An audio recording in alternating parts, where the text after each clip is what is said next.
Bonjour, Bonjour. merci beaucoup de nous recevoir aujourd'hui au Sénat, la Haute Assemblée que vous présidez, qui est chargée par la Constitution de représenter les collectivités locales de la République. Avec l'essor de la mondialisation et le renforcement de leurs compétences, les collectivités locales sont aujourd'hui confrontées, au même titre que les États, à la concurrence économique européenne et internationale. Selon vous, sont-elles suffisamment armées pour y répondre? D'abord, je voudrais vous dire qu'au Sénat, la question du développement économique, de l'industrie, est très très présente. Est-ce qu'on est capable de se mettre en grappe pour des entreprises? C'est quelque chose d'important.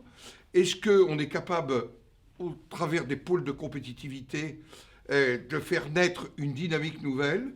Nous voyons bien que nous sommes en concurrence avec le monde entier et que nous avons des atouts de positionnement de la France, des compétences, mais en même temps nous avons des handicaps, notamment parfois une fiscalité lourde. Nous avons, c'est un ancien ministre du Travail qui vous le dit, codification du travail qui ne correspond plus à la réalité aujourd'hui et que nous voyons bien que tout en préservant un certain nombre de droits, la question de la flexibilité, de la compétitivité et de la productivité, elle est posée. Et donc les territoires aussi doivent s'adapter à cela. C'est un des aspects sur lesquels le Sénat est très attentif dans le cadre de la réforme territoriale en cours. L'attractivité de nos territoires en termes d'investissement étranger, d'attraction des touristes et des talents est aujourd'hui un enjeu majeur. Vous l'avez dit, un enjeu abordé par la loi NOTRe, mais timidement selon nous. Pourtant, vous en conviendrez, l'attractivité de la France, c'est la somme de l'attractivité de ses territoires. Selon vous, quelle est la recette magique pour faire émerger des projets territoriaux capables de rivaliser avec les Länder allemands ou des métropoles comme Barcelone ou Milan? Je ne sais pas si on a été timide, faut nous avons été pragmatiques. Je m'adresse à un territoire qui a des grands pôles urbains, des métropoles dynamiques. Quand vous prenez Aix-Marseille, Toulon et ensuite Cannes, Nice, des métropoles fortes. Et donc, vous avez une attractivité naturelle. Aujourd'hui, il faut se mettre en capacité d'accueillir, en capacité de développer. Et je crois en tous les cas que vous avez une région qui offre à notre pays, parce qu'il est au bord de la Méditerranée, parce qu'il a un grand port, des capacités de développement importantes. Encore faut-il, me semble-t-il, que ça devienne une vraie priorité. Bien entendu. Vous avez répondu à ma dernière question, Monsieur le Ah, Président.